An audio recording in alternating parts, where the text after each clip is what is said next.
Tuesday, November 14th, 2023. The public can also access this meeting via WebEx technology.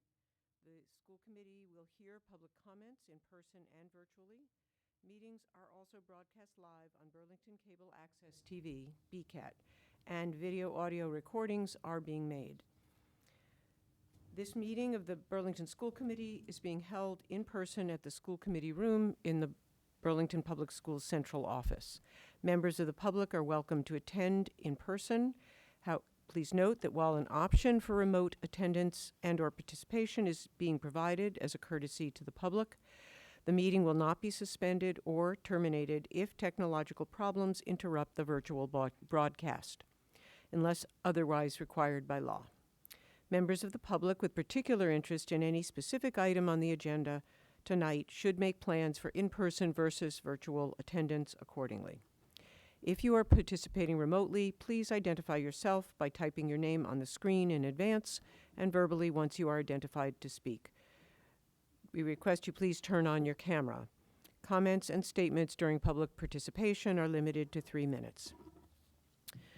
The Burlington Public Schools Equity Statement is educational equity means that every child belongs and receives whatever support they need to develop their full academic, emotional, and social potential to learn and thrive every day. This begins with kindness and valuing the humanity of every child and individual. And now we will rise for the Pledge of Allegiance. I pledge allegiance to the flag of the United States of America and to the republic for which it stands, one nation, under God, indivisible, with liberty and justice for all.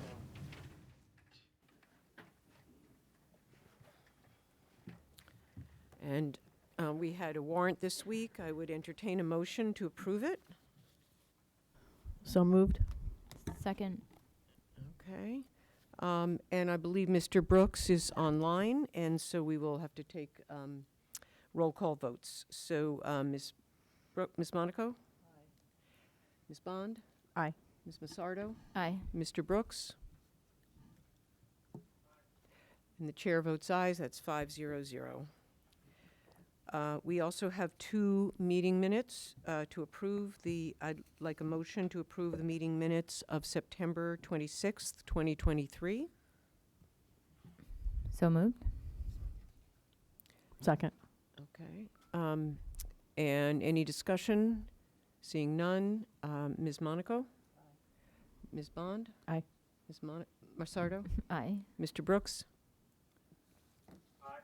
The chair votes aye. That's 5-0-0. I will entertain a motion to approve the meeting minutes of October 24th, 2023. Second. Okay. Any discussion? Seeing none. Ms. Monaco? Aye. Ms. Bond? Aye. Ms. Massardo? Aye. Mr. Brooks? Aye. The chair votes aye. That's 5-0-0. Thank you for that. I see Ms. Purchase is here tonight. Thank you for being here. Did you have a public participation, or were you going to be here for general? Okay, thank you. No, anyone online? I don't see anyone online. Okay. I did want to wish everyone in our community who's celebrating this week a happy Diwali. I believe it started on Sunday, and I think different families celebrate for a different number of days, but I hope it's a happy holiday full of light for everyone. I don't see Mr. Shannon. Do we know if he's unable to attend tonight? Madam Chair, Matt sent me an update, a written update. Okay, great. So he was unable to attend the school committee. This was also from last week, and he was helping the girls volleyball team, and when they swept Duxbury, which was a big deal. We're sort of in that time.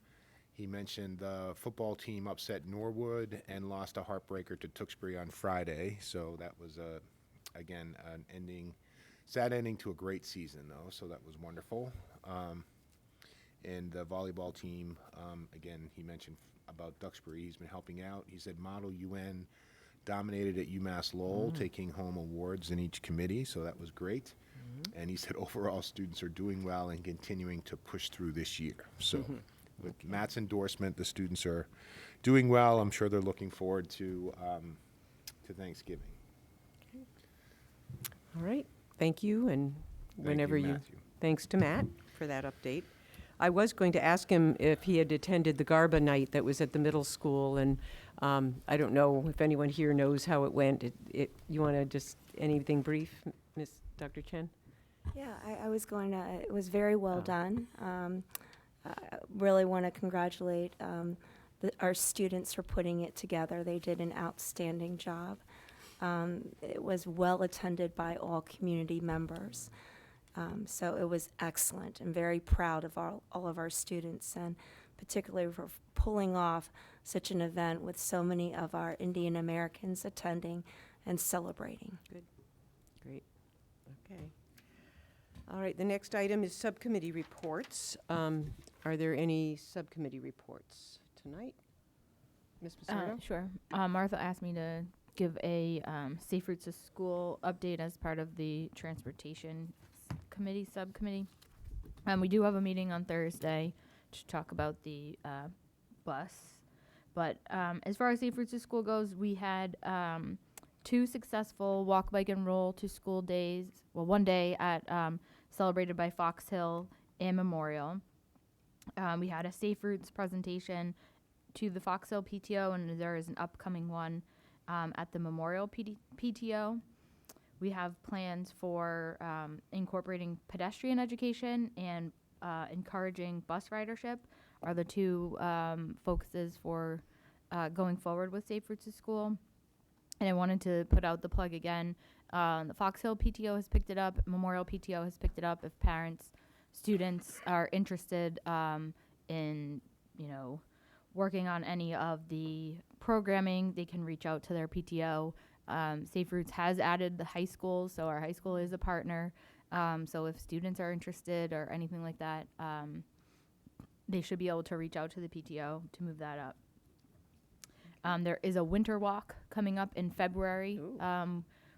Fox Hill did that last year. I think Memorial is also going to try and do it this year, so fingers crossed we're not walking through hip-deep snow, but keep an eye out for that in February. In terms of the Fox Hill traffic, I went and observed the pickup this afternoon. So in the summertime, we worked with Safe Routes to School, and we redid the pickup experience at Fox Hill based on a lot of the traffic feedback. We added a crossing guard at Fox Hill, and I was happy to report this afternoon that there was no queuing on either Westwood or Fox Hill Road. So we changed the dismissal time, the order of dismissal, so the walkers actually leave first. So the walkers are almost completely off property before the cars start moving. So I think that was a huge improvement.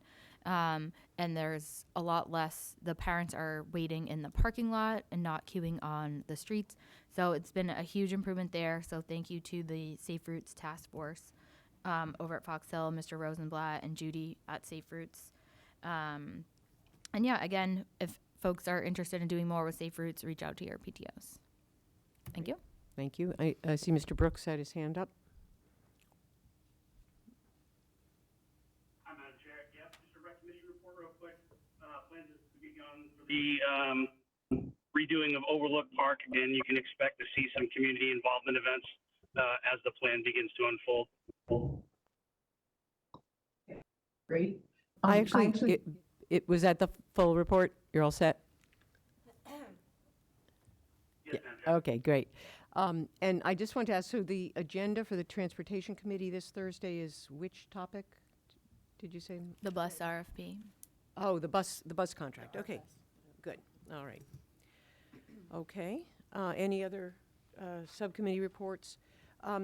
I don't have a subcommittee report, but I did want to mention that on the agenda at our next meeting, I'm going to put on a discussion of subcommittees, and in particular, starting a policy subcommittee. I've referenced this a number of times, and hopefully at our next school committee meeting, we will be able to establish a policy subcommittee, and I'd like everyone to think about if they're interested in being on that. So we'll have that conversation. I also want to talk a little bit about liaisons perhaps next week, but I'm going to reference that later in another report. So, well, maybe I should do that report now. No other reports? So I had the fortune to attend the Massachusetts Association of School Committees and Massachusetts Association of School Superintendents joint conference this year, as I have been able to most years, and learned a lot of valuable things. I did want to give a very brief sort of some of the, just to give you an idea of the kinds of things that I was able to hear from other school districts, hear from other people. The last day there was a speaker from the MIT Media Lab who talked about the state of of artificial intelligence, and how it's impacting teaching and how we might look at it, and it was very valuable. I thought he made some really important points. Another thing I went to was a workshop on liaising. They made it into a verb, liaising with parent advisory councils. So in Burlington, we have the Parent Advisory Council for Special Education. We have one for English learners, and I believe we have one for the mental health. Informal. And these are, the LPAC and the CPAC are both legal entities that are required by state law. And given the people that attended the workshop, I was pleased to see we are, doing really well. We have a very active CPAC that's been really valuable for our students over the years. And we started, I think 2 years ago, an LPAC that's been promoted by both parents and also by our EL department. I've been attending the LPAC meetings, and I would like to set that up so that I could be the liaison to that. That's something that they prefer. So that can be part of the discussion next time. But I also wanted to mention that there's a lot more we could be doing to liaise with the various PACs. And maybe we can, maybe Dr. Conti can make some suggestions, or other people when we have the conversation, because, it might be helpful to have other activities or reports or ways that we can take advantage of the people in town who are invested in these various areas that we want to be sure we support.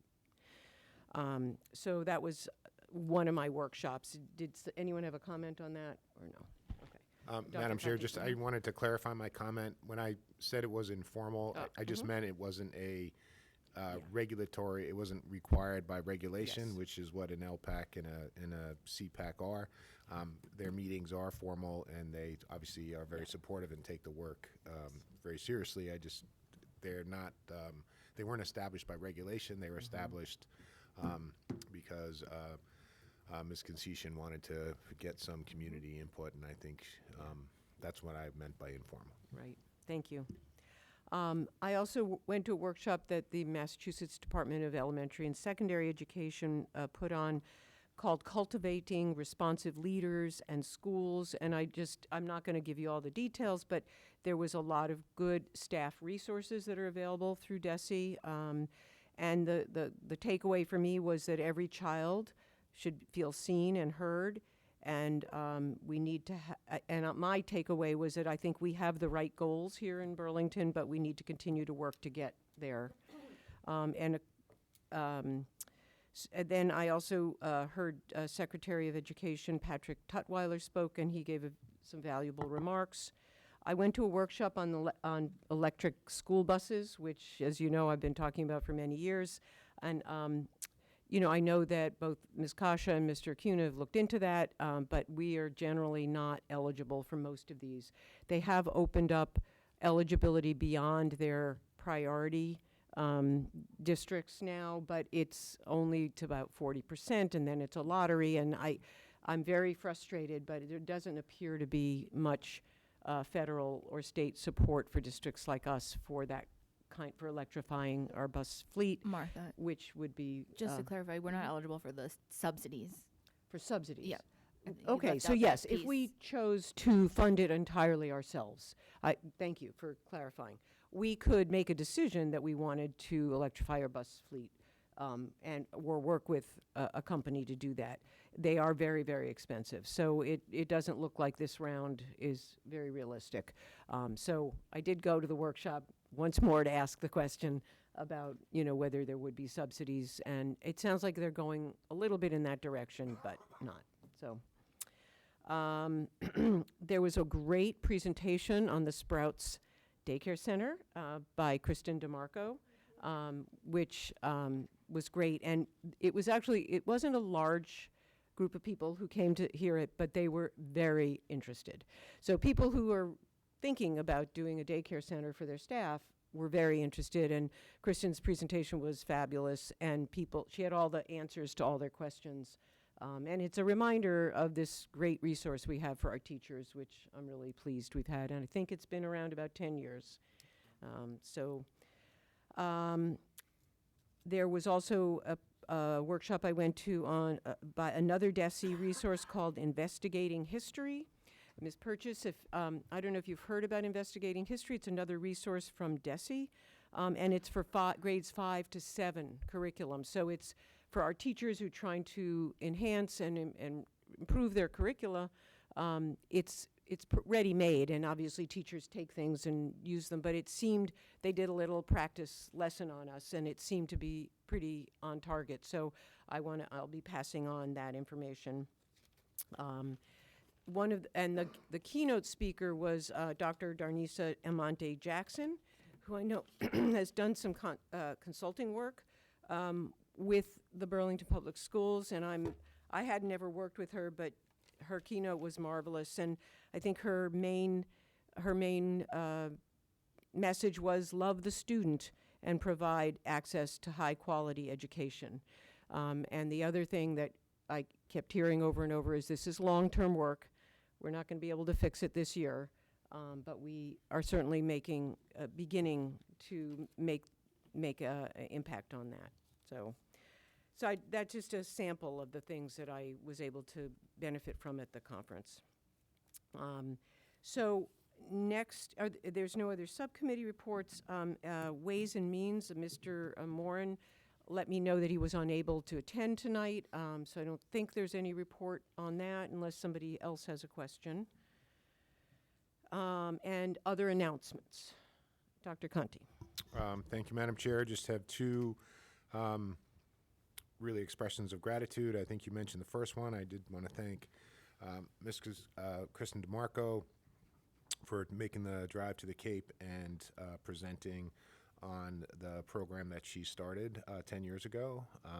And again, people were very interested. Parental leave is something that is a very important topic currently. And I think that, again, this district, through the school committee, has been very generous in terms of establishing a means for our staff to have their children involved in a daycare at work. So again, that was something that was recognized. Ms. Simon, thank you for also being one of the presenters there, so I appreciate that. I also wanted to express some gratitude to Mr. Brooks, who we took full advantage of at speaking across the district at our various Veterans Day celebrations and recognitions. I heard him speak at both the middle school and the high school, and a compliment to Mr. Brooks was he held the middle schoolers' attention through his entire speech, which is not something that's very easy. So, Mr. Brooks, thank you very much for sharing a bit of your history, personal history, and some of your background with our students. They greatly benefited from having that experience. So, thank you. Thank you. Happy to do it. Great. All right. Any other announcements? No. The other announcement I wanted to make was about our athletic teams. I saw online a post that some of our athletes attended a sportsmanship institute. Are you going to report on that, Dr. Chen? Am I stealing your thunder? Oh, okay. I don't know much about it, but I was really delighted. I don't know who the students were. Maybe later you can fill us in on that. And I also wanted to just piggyback on Matt Shannon's report that our sports teams, I think, had a good season. I didn't have the exact numbers, but I think that our volleyball team made it to the the round of 8, and our football team, our boys varsity football team made it to the round of 4. So I don't know if those are semifinals or quarterfinals. I don't know what they're called, but those were those were exciting seasons, and I know we had other teams who had good seasons this year as well. So- Madam Chair, it was an MIAA award to all of our athletes, and it was about competing. Again, it was about a sportsmanship award. So Mr. Sullivan, Mr. Hart went down, and they brought 10 student representatives to represent the district. So again, it was quite an honor. I think a year or two ago, Mr. Sullivan, Mr. Hart created sort of a conversation with all the athletes and coaches ahead of every season that we all participate in. It's called Competing with Character. So we talk to all the athletes and really make our expectations clear about that they represent not only themselves as athletes, but they represent their school, their family, and their community. We always say that many people, the first impression that they have of Burlington might be from a visiting athletic team and how the students compete. Again, wins and losses come and go. It's sort of that making sure that you win and lose with grace, and you compete with character. That is the whole purpose for having school-based athletics. So I think that was a great recognition of the quality of person that are high school athletes and the values of our coaches. Thank you. All right. I also just noticed that in my introductory explanation of how to access that this meeting is available, but remotely, that I didn't give the meeting number. So the meeting number for tonight is 2333-375-5681, and the meeting password is Tuesday with a capital T. So sorry about that.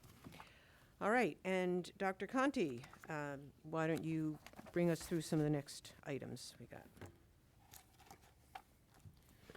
All right, Madam Chair. The next item is out-of-state travel.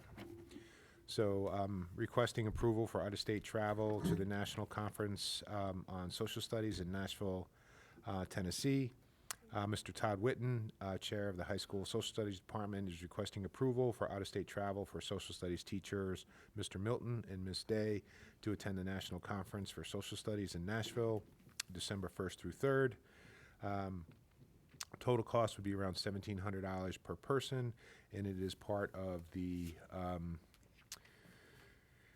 there's a travel stipend, $900. Again, it's covered in our budget to do so, and I recommend that the committee approve this out-of-state travel for Mr. Milton and Ms. Day to attend the National Conference for Social Studies Teachers in Nashville, Tennessee, December 1st through 3rd.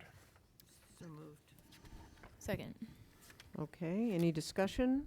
Seeing none. Ms. Monaco? Aye. Ms. Bond? Aye. Ms. Massardo? Aye. Mr. Brooks? Just one question though, noticing the schedule of events, what was the topic of focus for the educators that are going? Because it was kind of a varied topic of events, and a lot of them focused on earlier education versus the high school.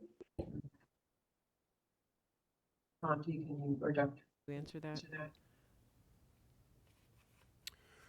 Again, Mr. Brooks, what it says here is support their teaching practice by offering them workshops and seminars ranging from AP World History materials and scoring practice, I think, on the advanced placement exam, pedagogical and assessment methodologies, best practices around working with multilingual students in the social studies classrooms.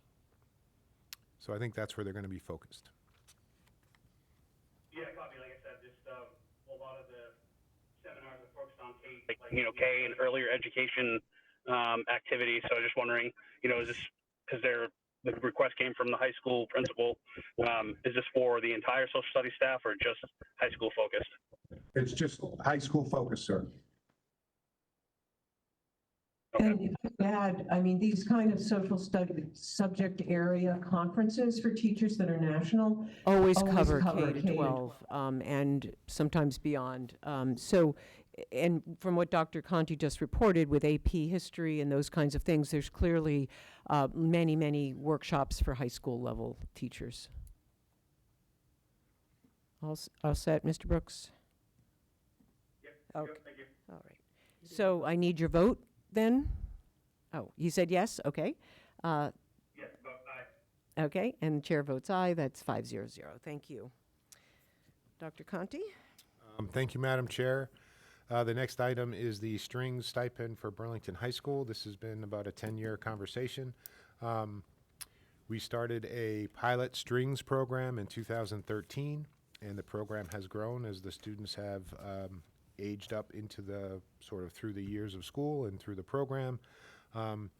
This committee approved an elementary school strings stipend. That's for the elementary schools for the concerts and rehearsals, similar to the band stipends that we have in place. And I believe that approval was in 2016. We added a middle school string stipend on around 2019. And so Mr. Middleton Cox is now requesting, again, a high school string stipend. This was very predictable.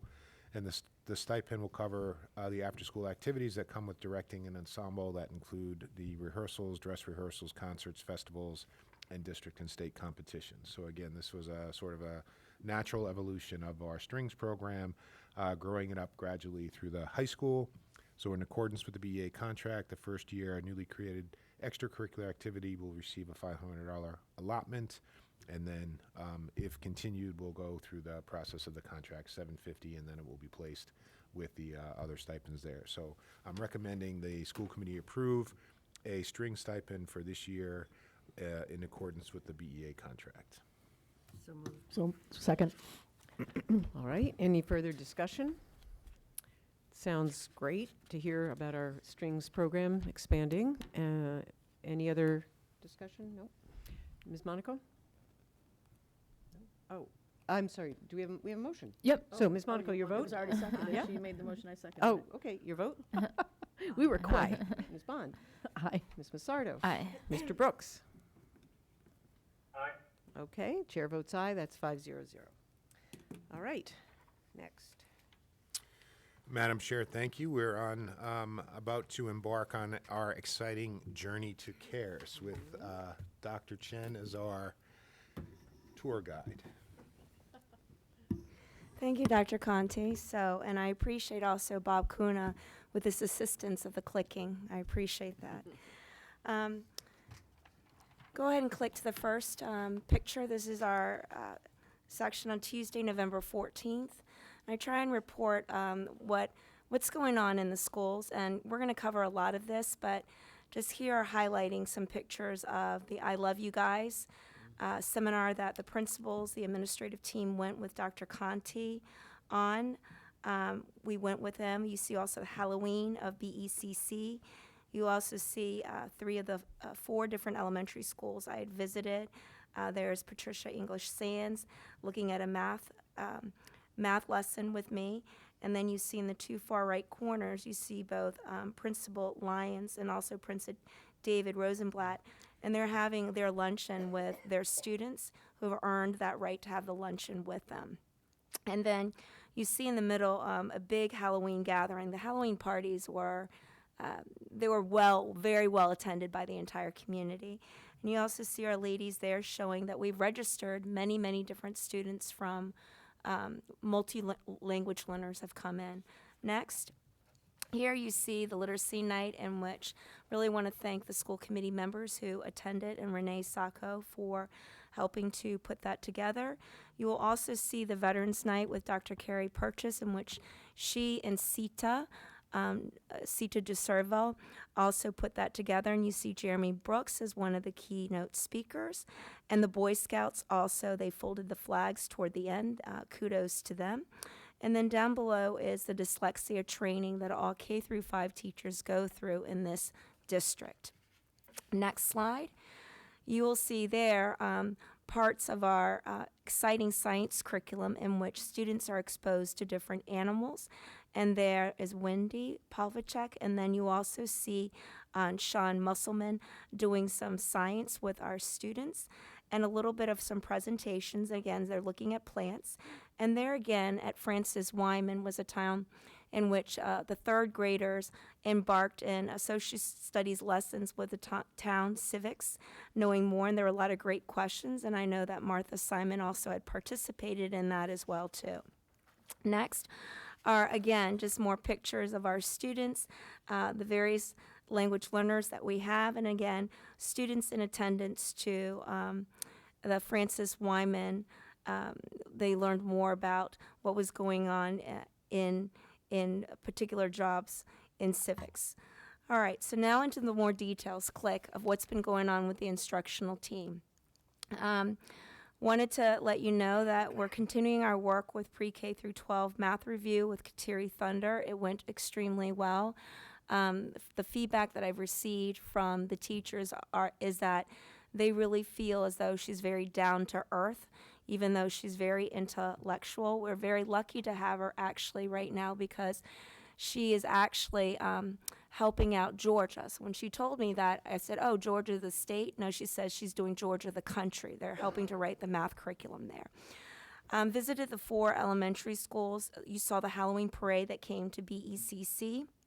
I also attended the Halloween dance, both at Francis Wyman and also Memorial as well too, and then the BHS South Asian Student Association attended that Garba that was hosted at the middle school.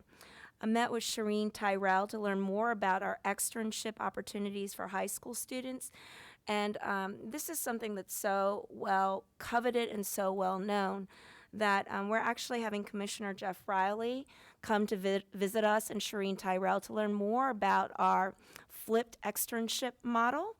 I think our students are very lucky when they have this opportunity to learn more about internships, but it's actually brought to them as opposed to them having to go out there. So he's very interested in learning more about that model.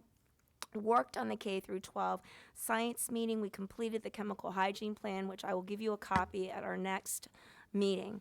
Next, please. Also met with the department chair of English at the high school, and there before you is, if you want to take a look at it, it's really wonderful. That's the BHS skills book, and if you take a look at that, those are all from the portrait of the graduate, for instance, and Jeremy, your copy is being held so that you'll have it. And what it is, that's a teacher workbook, and actually came from a committee of folks working on the portrait of graduate. And as you can see there, students are learning not only the SEL components, but at the same time they're learning about critical thinking skills, all those important types of skills about collaboration, critical thinking, being creative that you need to have now in the workplace. So it's making sure that our students are extremely well-rounded. And what I really like about that particular book is they also talk about productive struggle, but it's also at the same time, it's okay to make mistakes because it's through making mistakes that we learn, so we don't have to be perfect. And we need to have that resilience, all the way on up, even from my age and beyond. So that is an excellent book, and really proud of the high school of doing that. And what I've asked Shannon Jakovitz, who has been putting that book together and in charge of that, is for me to have extra copies so I can share that with the principals as well too at the middle school and elementary level so that we can start building a continuum that goes pre-K through 12 with a portrait of a graduate. Starts at the high school, but really should be beginning all those skills starting from pre-K on up. And we do that, but it's aligning it better. So I just wanted to show them the example of that book. At the same time, met with the Director of Health and PE and Director of Mental Health to talk about expectations and next steps regarding the human sexuality curriculum. The state right now has not put out a new implementation plan, so what we're going to be doing, and I'll be talking more about this with our Director of Health and Physical Education, is we're actually going to be keeping the same curriculum that we've had. We want to take the time, put together a committee, look through the standards, right? Have some input on that. Have the school committee take a look at it, vote on those standards, and then for us to move forward. But there's no need to rush in it if there's not a need to rush for it. So let's just take the time and take the time and study it a bit. Set an interview committee for the Lexicate coordinator and translator stipend and the director of child care position. attended, again, you saw the picture of I Love You Guys Foundation meeting with the district leadership team and principals. And just really want to thank Glenn Mitchell, and he is part of the Burlington Police Department. He was very instrumental in getting these people to come from the West Coast, for the people to come to the West Coast to present over here in Burlington. And the first time, I think, Dr. Conti shared with me, they had taken a team down to Colorado to take a look at that. And that is actually, it talks about, just safety issues and stuff like that. So it was very, very informative to all of our principals who attended, or representatives of our principals. Attended the Veterans Day Assembly with school committee member Jeremy Brooks as he shared his story. And then planned professional development with a school attorney on bullying harassment for the district leadership team, principals, and assistant principals. Next slide, please. And really want to thank the two captains. That happens to be Captain Hannafin and Captain Mark Cedrone. And also I've been practicing my Italian. Want to thank the SRO officers Dominique Calicchio, Vito Costa, and of course Patrick Lyons is easy. Patrick Lyons. Really want to thank all of them because what they've been doing, and also Dr. Purchase, is they've been meeting with us to put together 2 tabletop exercises, and those are extremely important. Safety is our #1 issue. Here's our #1 concern. All students should feel safe. And so we're going to be doing some tabletop exercises with our administrative team. Want to thank Dr. Purchase also for being instrumental in that. We're going to have some scenarios, figure that out, figure out what the reunification is going to look like, where our incident command post is going to be. We're going to do one in December, and then we're going to do one in spring, and we're going to learn from that. Moving on, also we registered about 35 plus students from October 1st to present. Robin has worked on 3 reports, which was due on December 8th, and she hit them out of the park. Her team also translated report cards into 4 additional languages. They're prepared for kindergarten registration. And with regard to math, we sent a group of people to the National Council of Supervisors of Mathematics. The people we sent was Carrie Fortunato. She's with the elementary curriculum. And then Mike Fryman. This was his first time ever attending. He really loved it. This is with middle school. We had offered it also to our high school department chair, but it was also on a Saturday, so that was hard. But always the goal is to ensure that there's that vertical alignment. So they found that to be very useful. And what they also brought back to us is that Algebra 1 is being discussed in other states as well, too. And so she gave me some PowerPoints for us to take a look at. So that was good. Professional development was given to the math specialist. There's been some updates on Let's Investigate Number Talk routines. Next, please. We're getting a correlation about our ST math aligns with our MCAS score, so that there's a direct alignment with that. And also the keys to literacy content, writing follow-up at the middle school with teachers, including math, science, social studies, and content writing, the initial training for Year 2 teachers. And really want to thank not only the parents who were able to attend the literacy night, but really wanted to thank Renee Sacco and also the reading specialist for putting this together. This was just an information night, right? And Renee and I have been talking because there were some really great questions that came out of it about how to do a follow-up on that. We're trying to figure out, like, what is the best way to do that follow-up. But what I do want to say is that there were some questions that were raised about, some Orton Gillingham, some questions about that. So this is where I can give you my expertise of just having been in different divisions. I will say that in Louisa, okay, when we started to work on the reading curriculum, and we were not, and I can honestly say this, not as advanced as we are here in Burlington. We did not have a 15-year scope and sequence of phonemic awareness or phonological awareness, or a very, very clear scope and sequence. And because of our population of students, in which we have had about 70%, about 50 to 70% free, to up to 75% free and reduced lunch kids, that's our population of students. One of the things that we did do, okay, just so that you know, for our K through 2 teachers, we used our ESSER funding, and we trained everyone in Orton Gillingham. That was one way that we did it, okay? It's not the only way. And I only say that because we did not have a very sound phonic and phonological aware sequence. That was one of our deficits, right? But here, what I've looked at here, and I'm starting to look at it a little bit deeper, is that we do have foundations here that is offered to folks about from K to 3. It's been in here for about 15 years. We do use K through 2. We use DIBELS testing. And then we, from 1st grade to 8th grade, we also use iReady, okay, which is a norm reference test. We were just starting to get that in Louisa. But I think part 2 is what Renee and I were talking about is we're going to want to show the data probably to the parents to show them that for the most part we have been making growth, right?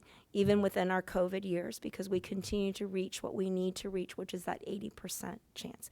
It is not to say that there's only a sequence of students that should only get Orton Gillingham. I want to be very clear about that, right? That may be the case at this point in time, but we're always looking at new curriculum, always looking at ways to become better, okay? But I will say that for Louisa, because we did not have a set curriculum, we needed to quickly buy a program, okay?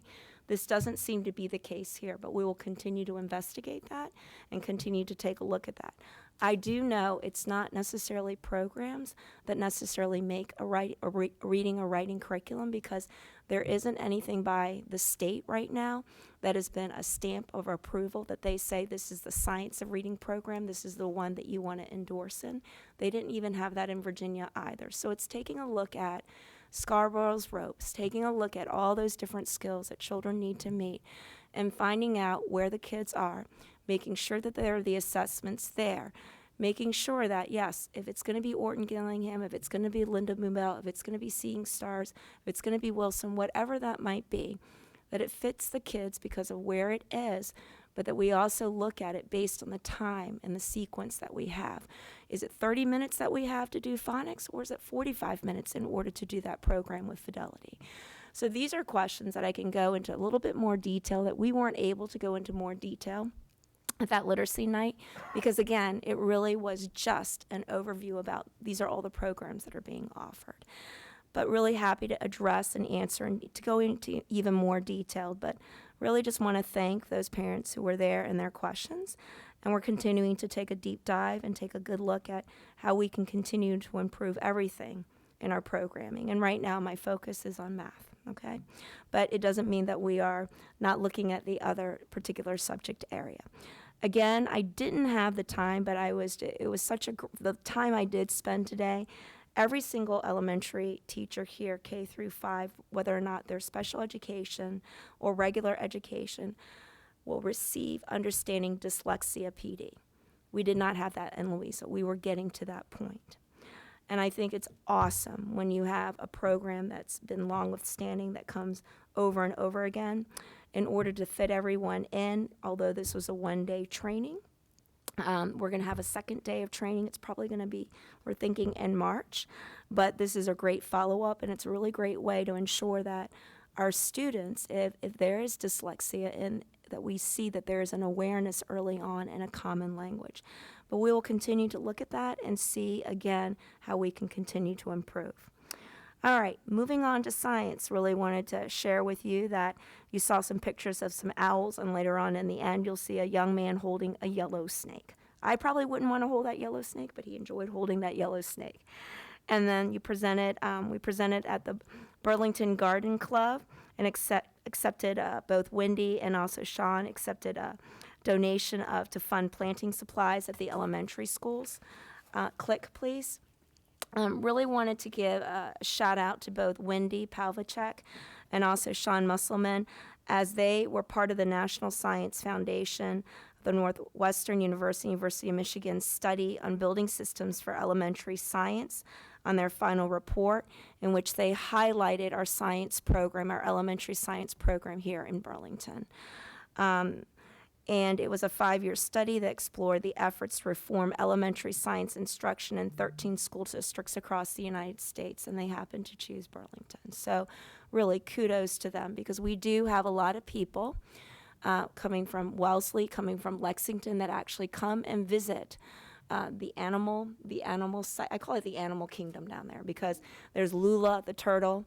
I did pass the test when I first got here by holding a very large Madagascar hissing roach. It was very big and slimy, and I did not blink. Did I, Eric Conti?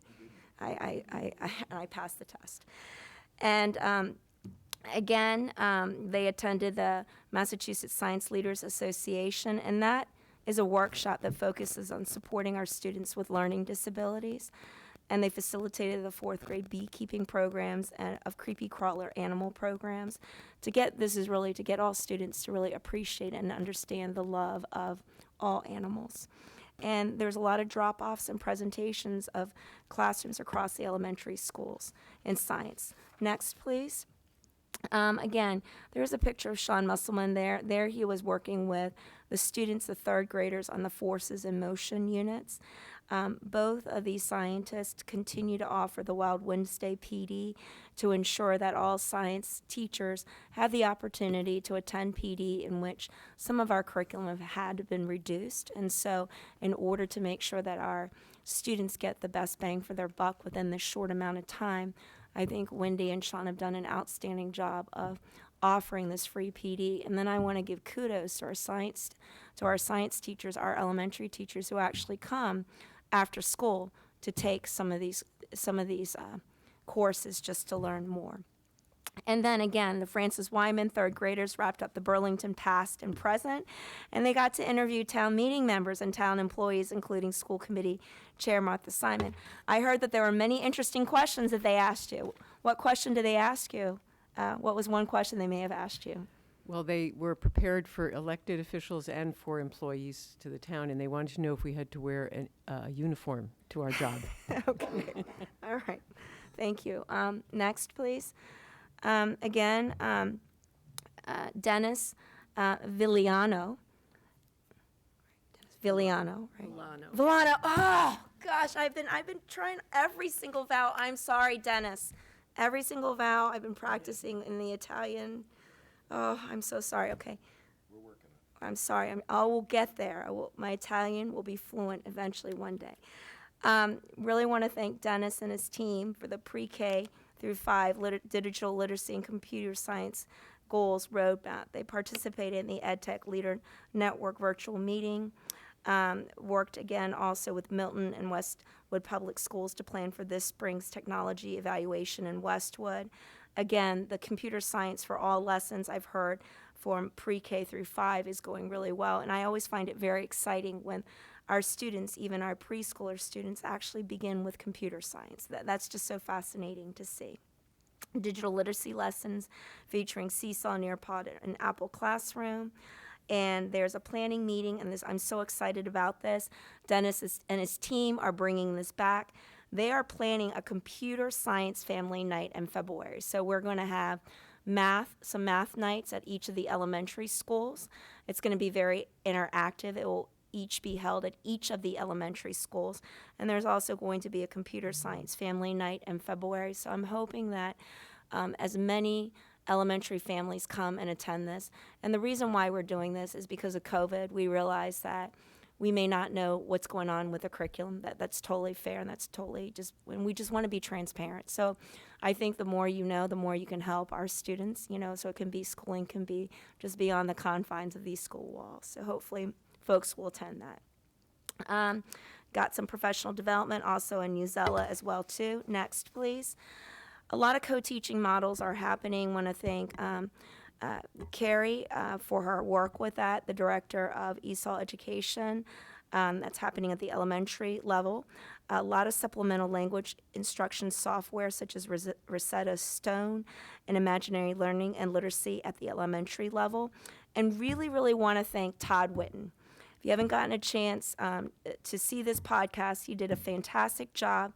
This is his podcast on the neighborhood. And part of this is really to showcase how diverse our families are here. And it features a conversation with Padmini, affectionately called Patty, about being from India and having children in the Burlington Public School.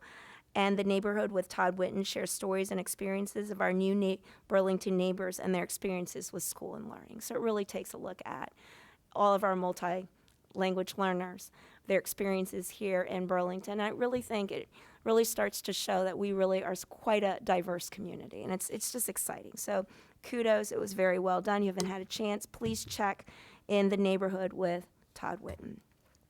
Next, please. Click. We're still conducting interviews for the middle school social worker and adjustment counselor. And again, I want to say congratulations to Chrissy Concession, who hit it out of the park. She did an excellent job in the pre-K through 5 professional development of Wayfinder and the SEL curriculum. I've heard nothing but good reviews about this. The other thing that is really exciting is that we're going to have Dr. Kostova from the UMass Medical Center school, who had presented to their K through 5 staff. Chrissy Concession is asking for volunteers of both the middle school and high school teachers to provide Dr. Kostova with some information about what types of children are you seeing at the middle school and high school. So the professional development on trauma-based care is going to be specifically catered for what our middle school and high school students are dealing with. So this is the way to do PD. And then Christina Ciccolini, thank you, is working with team chairs on the strategic rollout for the new IEPs for 24-25 and gathering information, applying for the IEP grant application through DESE. Now, this is very exciting, Click. She and her team also applied for the Literacy Institute grant. We're hoping to get this grant because what this will do is it's going to focus really hard on literacy, but it's really going to involve a team approach of reading specialists, classroom educators, special education teachers, EL teachers, and literacy coaches, and working together to attend this institute. We hope to get this, and then for us to develop a literacy plan. So very excited to see if we get this. Next, please. In business and finance team, we're continuing on with under Nicole's leadership to take a look at the high school building projects. Process several applications and multi-need grant opportunities. Continue to work with Kristen Freaky. Excellent. Attended a virtual federal grants conferences, and she's begun drafting, believe it or not, the fiscal year 25 budget calendar. It's here to come sooner than later. Next, with the communications team, Lauren's been hard at work, is working with the director of mental health to lay out the schedule for the elementary professional development. It was very well done. Thank you very much to Lauren for that. Discussed the proper use of its accessibility statement, worked with Barbara Conley with the Nursing Health Services to create a communication plan, continued to do a template on medical forms on Parent Square, and worked with the Director of Literacy to share literacy resources and updates. So there are a whole bunch of reading and writing resources that were shared out to the parents who attended on Thursday. Next, please, with the Human Resources team, she attended the Employees Benefits Fair. There was a walking challenge, and she chaired the screening committee for the director of the child care position. Next, please. The nursing team, believe it or not, we've had 151 immunizations that were dispensed to 38 students at BPH's immunization clinics in the month of October. In addition to that, we've booked Board of Health clinics for November 13th at Francis Wyman, November 20th at Memorial, and December 1st again at the high school. Thus far, they've serviced 6,188 visits in the month of October, completed 2,000 screenings for Pine Glen and Memorial Schools, postural screenings for Francis Wyman, Parent Square training and education for nursing, and we begin to take a look at all the nursing documentation on the district website to make sure it's accessible and in all languages. Next, please. Under Bob Kuna and his team, he assisted in the Francis Wyman Playground opening ceremony that I know it was a huge success. All the kids were so excited. Attended the security meeting with the Burlington Police Department District Administration. Met with the Eagle Scouts for the Gaga Ball Pit project at Memorial. It's a big deal, Gaga Ball Pits. Had initial meeting with a vendor and engineer for new Francis Wyman intercom systems, and initiated the heat system throughout the district with the maintenance team, and attended the Fox Hill School Building Committee meeting. Next, please, our technology team inspected and implemented changes to the Google Workplace for Education, worked to ensure greater privacy rights for the district, installed new video cameras in the middle school, which Dr. Purchase has shared with me has been very helpful when it comes to doing student discipline and investigations, applied an urgent high priority patch to basically cybersecurity training, conducted a comprehensive evaluation on our video projector units, determines which ones should be replaced, and has begun discussions on what the upcoming device replacements is going to look like. And click. And finally, next, I just wanted to thank everyone. Again, this is where one team, one family, and as you can see, there's lots going on. The picture on the left is the third graders at Francis Wyman. The picture in the middle is the Veterans Day ceremony that was held by Dr. Purchase and facilitated, and Jeremy Brooks was in attendance to that. And finally, there's a brave young man holding a yellow snake that I would not be caught holding from the curriculum of our science program with Wendy and Sean. So just a lot of going on right now, lots of stuff going on. Thank you very much, Dr. Chen. There is a lot going on, and it's good to be reminded how many people, I mean, your report, you're doing a lot of those things, but your report also represents so many staff across the district and people that are working on these, so thank you. Oh, okay, we got a hand raised online. Yes. Who's that? Jeremy? Mr. Brooks? Did you have a comment? Thank you, Madam Chair. Just a quick question for Dr. Chen. As always, very thorough brief. We touched on accessibility a couple times and then device replacement. I just had a question. Is there plans or are we working towards increasing the accessibility for our special education students? A few parents approached me about, getting the fillable PDF forms for their students' curriculum work, or are we looking at devices that will help assist in that as we go through that work you mentioned? So I do know that, and I don't want to give any misinformation, but one of the things that we are doing is we're going to be meeting with everyone, and it's coming up, sir, and I can give you a more detailed report on that. Yes, we are looking at it, but we're also looking at feedback on Parent Square, and one of the meetings that we're going to be having is with that entire team to take a look at what's been working and what hasn't been working.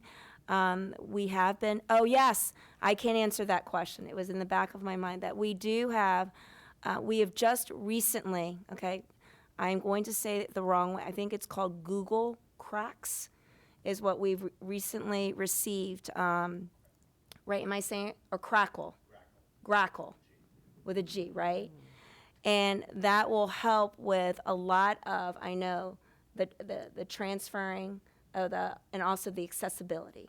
And we just bought a license for that. Do you want to speak a little bit more about that, Bob? Sure. I mean, it's on the agenda, but sorry. And I'm sorry for pronouncing it wrong. It's just with Italian, there's certain things I have a hard time with. Okay. Probably there's an Italian person who made it. That's why. Okay. Sorry. It's fine. I was just going to say, so we do have a website update. We'll go a little bit more detail into OCR and ADA accessibility on the website. But again, some of our shortfalls on the website is translation. Websites are generally designed really for text-based, simple concepts.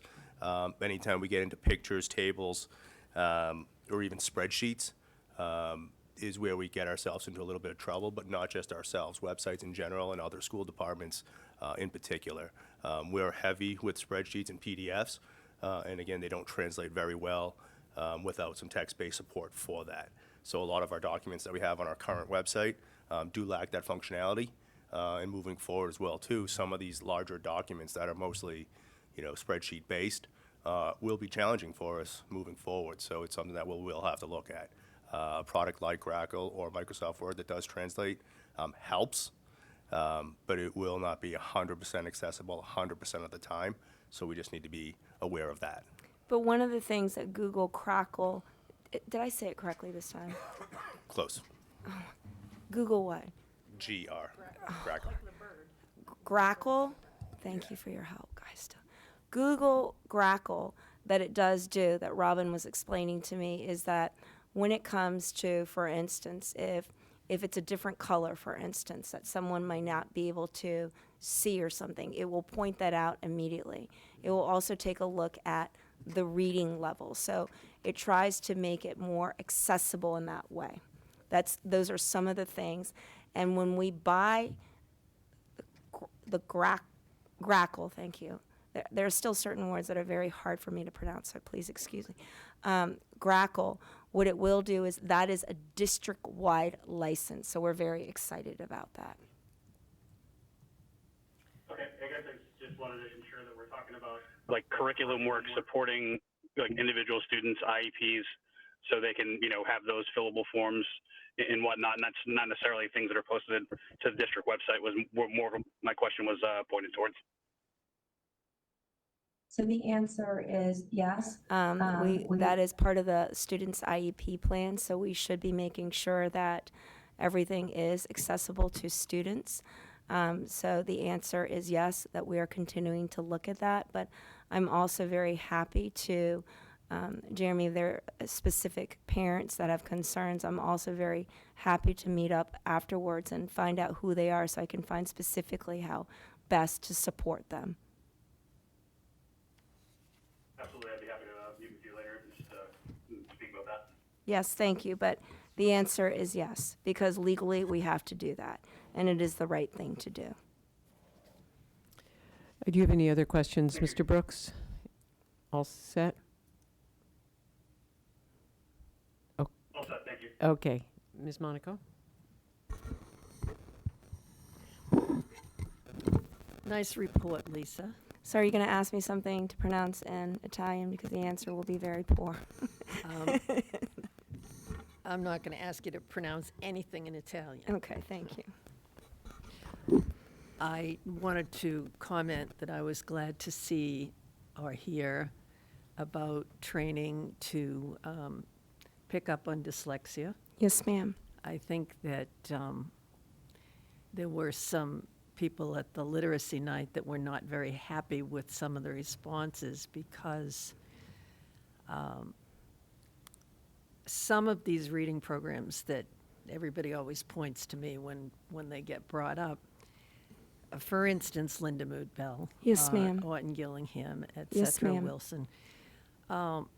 There are students many students really, that could benefit from those programs in regular ed. Some kids just learn more easily with those programs, and I think the impression that was left was that you had to be special ed to get instruction that way. And that's something that I really am not happy about. I would like regular ed students to be able to get instruction in the method that they learn best with. So I'm glad that you brought it up and that dyslexia is being picked up, recognized, and that we're moving towards expanding reading programs so that general ed kids can get the training also. Madam Chair, may I Dr. respond to Conti, Mrs. yes. Monaco? I think, Mrs. Monaco, one answer in a night that's meant to be an introduction, I hope people will, we put a lot more thought into it than that. What kids get is they get what they need when they need it. I would say the holy grail here is growth. So we're not matching or restricting kids' access to programming. What we're trying to do is make sure all kids are growing in their learning, is how I would define what it is that we do. And if you're saying that these tools have a better shot at having kids make progress, then we'll look at any tool to have that child make progress. Ms. Monaco? Dr. Conti, you know exactly what I'm saying. Some of the kids in Gen Ed need Orton Gillingham, and they need Linda Mood Bell. And parents are going out and paying for these things on their own, and they shouldn't have to. And dyslexia should be picked up, and the program should be offered, and it shouldn't be strictly for special education students. And I'm delighted to hear Dr. Chen say that she is going in that direction. And I hope to see some of the gen ed kids that need these special programs. I am hoping that they actually get to be taught with those programs. And it involves money because you need to train gen ed teachers. And we do a lot of things really well in this district, a lot of things. But that is one little area that needs to be adjusted, I think. Dr. Conti? I will just, if you're delighted, Mrs. Monaco, then I'm delighted, is what I would say. This is how we argue. And I would just say that I think that it is very much based on the needs of our students. And I think that we do have a very strong, thus far, a good scope and sequence here. But I think that I can honestly say that in knowing my work with Renee Sacco and her team of reading specialists, and also with Christina Ciccolini, that they're always looking at programs and ways to help improve for all students, right? And so for right now, just so there is clarity, that when students do need Orton Gillingham, and there's training being done for special education teachers in Orton Gillingham and Linda Mubel, that is where it is at this point in time. I don't want there to be any confusion with what I've said, but we will continue to look at all different types and see how we can best improve. And that's the end game, that's the goal.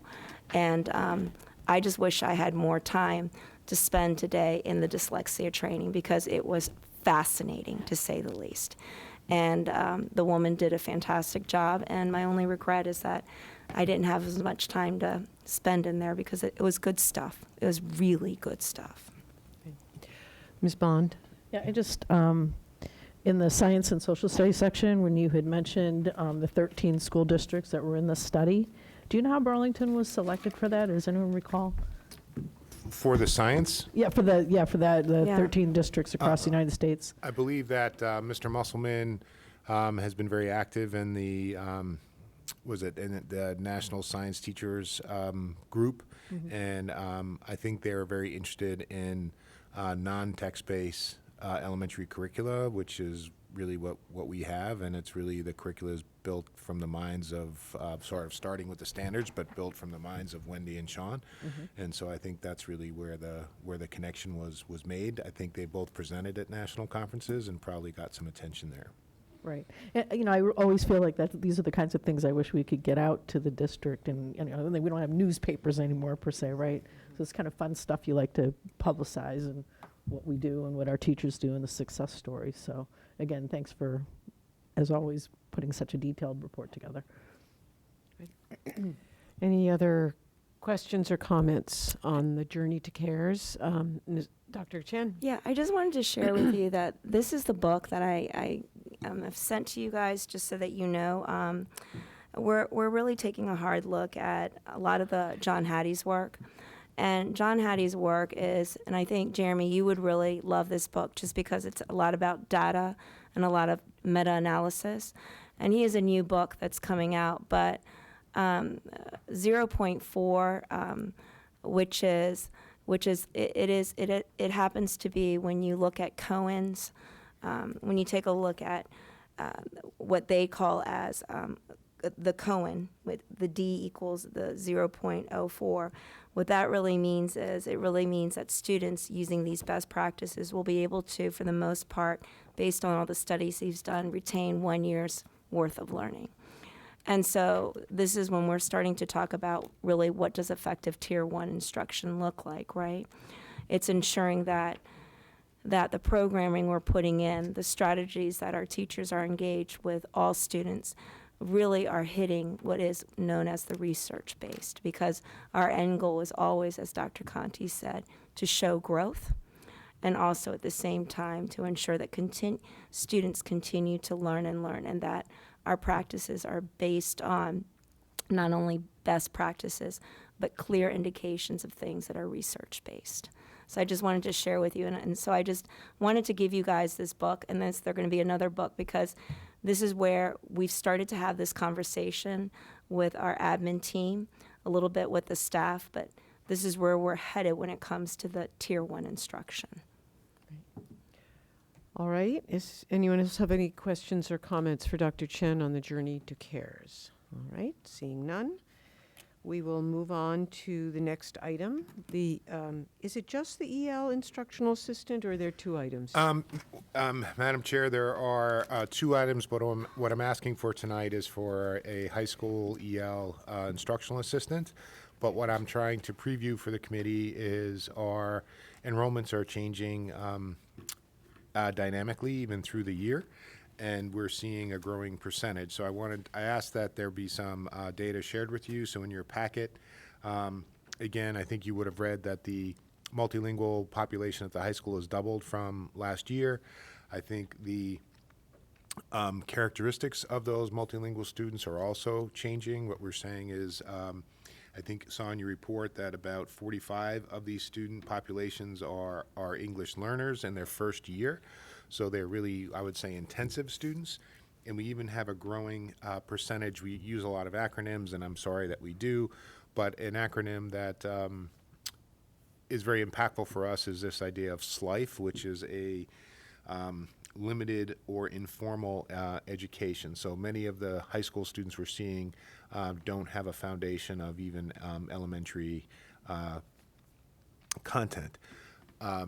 Throwing them into a Burlington High School schedule without any support would be a recipe for creating dropouts.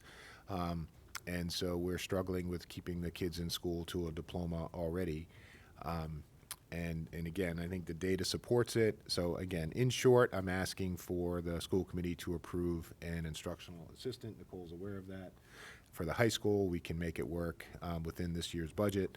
But we're really going to have to be watching carefully, and believe me, we are, that the majority of enrollments that are coming in after the start of the year are tending to be multilingual students. They're on a bit of a different calendar, so what I'm being told by staff is that wintertime, they're also projecting to see even more enrollments.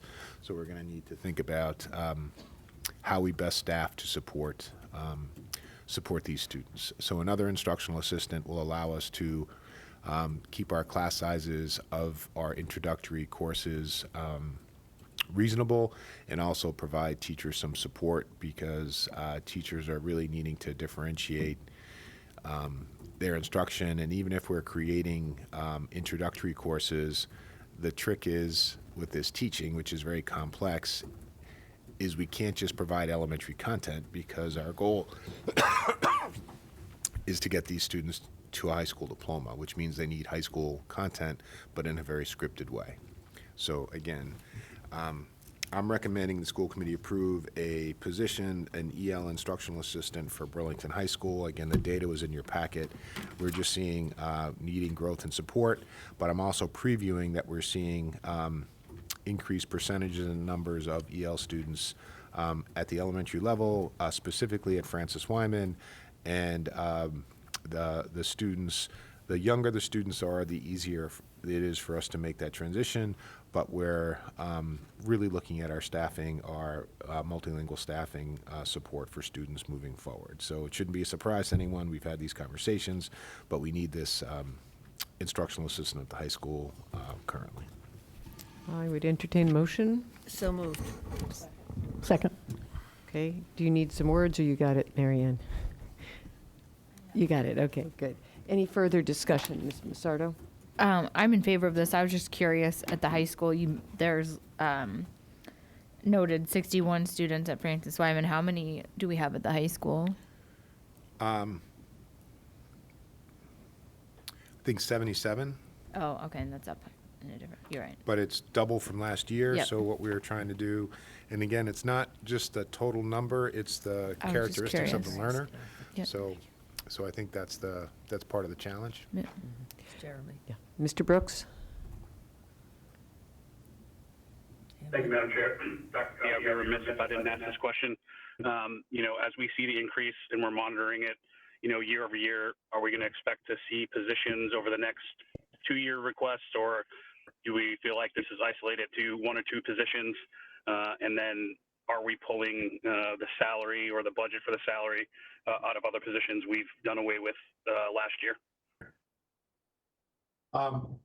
I'll try. to go in Reverse order. I'm not order. exactly sure where the salary is coming from. It may be because we hired some people with less experience, so they're from what we projected, and it would be a partial year salary. So it's probably still coming from a salary line, but at this point, we're not eliminating any other position to make this position happen.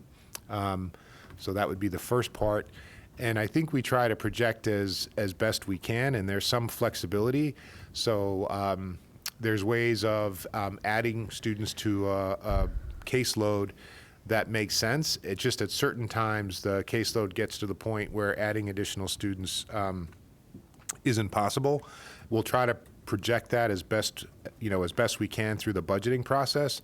But making this type of adjustment sort of mid-budget cycle for an instructional assistant here or there is going to be something that we're going to need to, I'm going to say is going to happen again. And there could be a lot of other reasons for that, but I think that we'll project as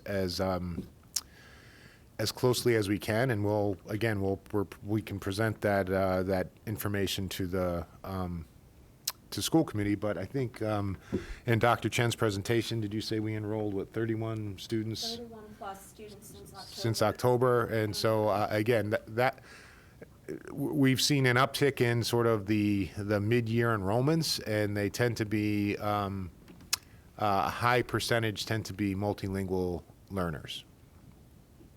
And that's fine. I support the ask. I'm just trying to understand, how the ask is going to be in the future. So is it, for a planning purpose, as we gain, 30 students, would it start to trigger the need for another assistant, or would it be 10 or 15, or just trying to understand the scope of the ask as, as this moves forward, as it evolves, to kind of give a baseline of where these requests are going to come in as we gain students, is I guess what I'm trying to get at.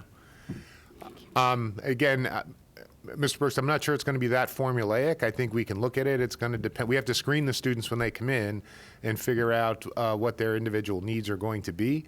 If we had added, honestly, 31 students who had no learning difficulties and could just integrate into a Burlington High School more typical schedule, then we wouldn't be adding anybody. So I just think it's we'll try to watch patterns pretty closely. But I think if we're within a position or two every year, I think that would be what I would expect moving forward. That's fair. Appreciate it. Thank you. Okay. Dr. Chen, did you want to add to that? Yeah, sure. Jeremy, Mr. Brooks, this is what I'm finding out with my work with Carrie Lamprey, is that some of these students who are coming in, when we give them an access test, their levels are at 1.0. So it's just sometimes very hard to predict what their English level is going to be.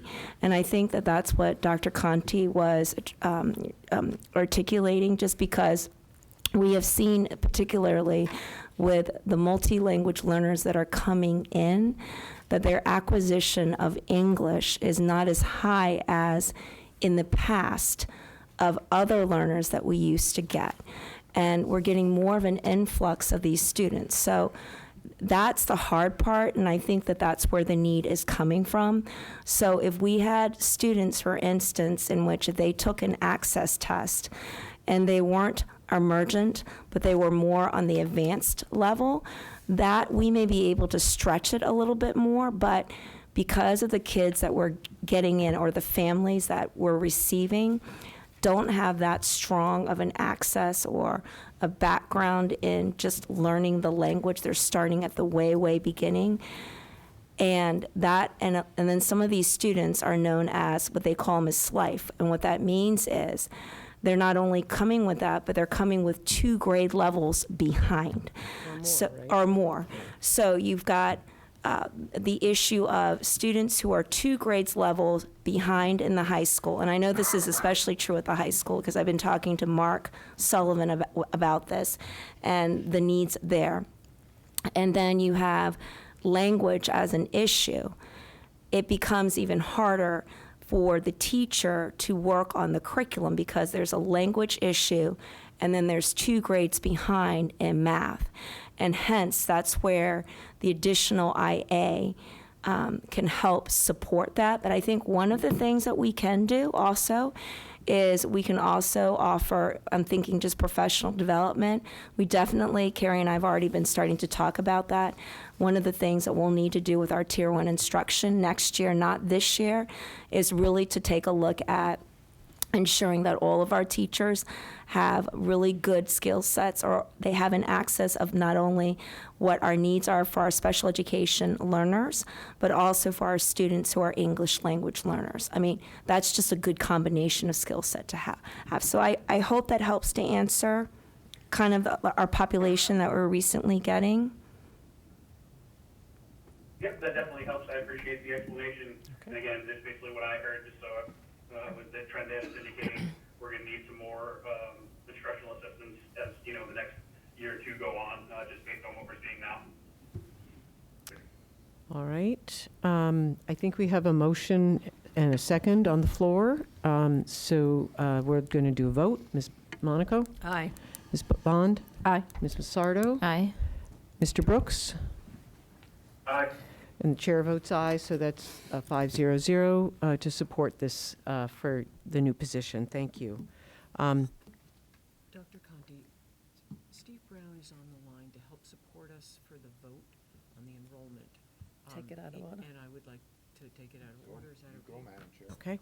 Okay. There's someone online on remote. Mr. Brown is here from Doran Whittier to help us, support us if we have any questions on an item that's further down, so I'm going to take out of order Facilities and Finance, B, the Fox Hill Building, School Building Update. We need to have a vote tonight on the 325 student enrollment for the new Fox Hill project. And just as a reminder for folks, last July we submitted a whole lot of options to the MSBA. And on August 1st, we eliminated, the school building committee eliminated a bunch of them. On August 21st, we eliminated option 8. And on October 3rd, the school building committee eliminated option 6. Sorry, 6. So we have left the option to build the Fox Hill School with the 325 enrollment. But the MSBA process requires us to have a vote on that.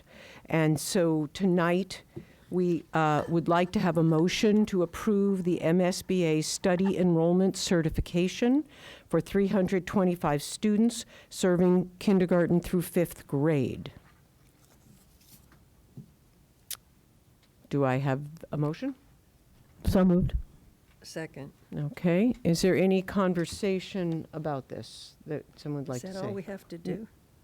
Yeah. Ms. Massardo? I just have one more of a comment. I understand this is largely procedural. I don't have an issue with it. I know we had signed originally to say that we would explore both 640 and 325. So this is just saying that now we're exploring 325. I just would like to reiterate again my concerns with building a school for 325 students that currently has, I think this is still October number, 454 students in it. So I think very soon we need to start the redistricting conversation. I know that this is, I think, almost 4 years out now, but 4 years will come quickly. And I think there is some lopsided enrollment right now. So I do really think that the redistricting conversation, so that it can be deliberate and so that it can be really well thought out, and so that we don't have kids go to kindergarten 1 year and be moved the following year. I'd really like to see us start talking about redistricting so that we have a 2, 3, 4-year plan to move the students from Fox Hill to the other schools. Okay. Is there anyone, Mr. Brooks, would you like to comment? Thank you, Madam Chair. I'd like to echo Sardo's comments. In favor of 325, again, have concerns about building a school where the current enrollment is much larger than that, and a deliberate redistricting to ensure students aren't moved unnecessarily is something we should really start getting on top of. Okay, and there was a question. All we have to do, so yes, this is a conversation that people have concerns about.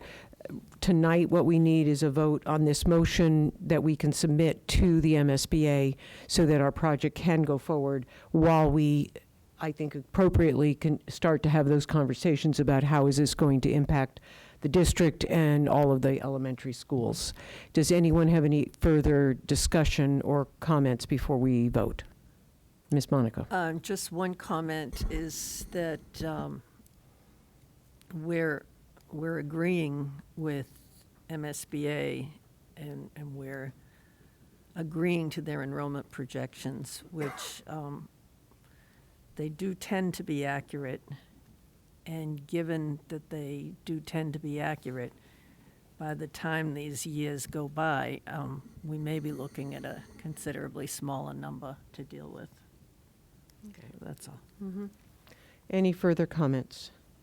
Okay, and for the vote, Ms. Monaco? Aye. Ms. Bond? Aye. Ms. Massardo? Aye. Mr. Brooks? Aye.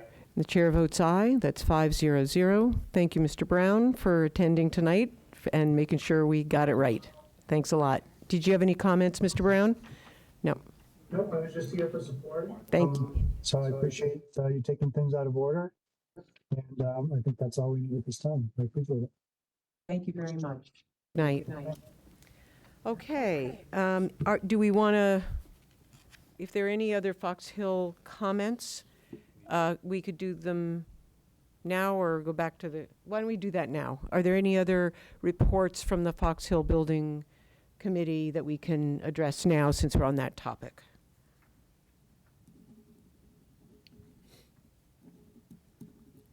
Mr. Cuna, usually you give the report, or? Is that- Sorry, through the chair. We had a Fox Hill School Building Committee meeting last night where we just discussed some upcoming upcoming decisions that will need to be made, where on the site the building would be placed, also whether we would consider a 2-story or 3-story building, and we continued our conversation on sustainability and looked at some scenarios that included pricing for a total building and also for HVAC systems and different ground source, air source, and delivery systems inside of the building. So again, we're moving into the meat and potatoes of the project right now, where we're really starting to look at the actual building itself. And again, some upcoming conversations and decisions will need to be made on these materials. Okay, does anyone else have any other updates from the Fox Hill Building project?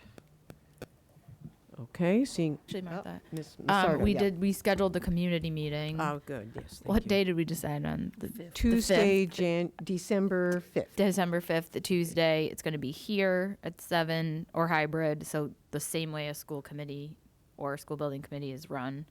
This one is going to be more of a community update, but we will accept public participation, and so that I'm sure that'll be posted soon. We Yep. just voted on it last night. Do we have a time for that meeting? I think we went with 7. Seven. So 7 o'clock on Tuesday, December 5th for the next community meeting, which will be an informational meeting to update people on where we're at. We're going to be submitting shortly after that the next stage to the MSBA, and I think it has the initials PSR. Does that sound right? Correct. Okay, thank you. All right, so now we'll go back to Learning, Equity, and Thriving and the website update. Who's got that? Dr. Conti? Yeah, thank you, Madam Chair. Bob's going to help me with this, too. I just,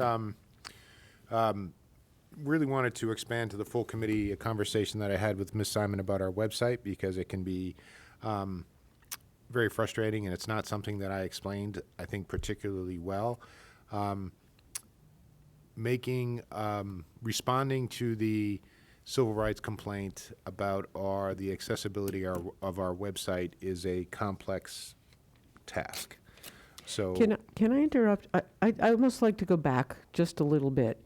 So I think 2 years ago, we went to a news website in order to make it more accessible, 3 years ago, for various kinds of documents and PDFs and things like that. And then, in the meantime, reference is when the lawsuit happened, right? So the lawsuit is regarding more visually how people can access the web. No, okay. So there's been a couple of attempts. So 3 years ago, we made an attempt to make sure that the website was completely accessible, and there's now a lawsuit from a government agency. Is that accurate? yeah, the OCR. OCR. Office of Civil Rights. So that's where Dr. Conti's starting this report. So go ahead. Thank you.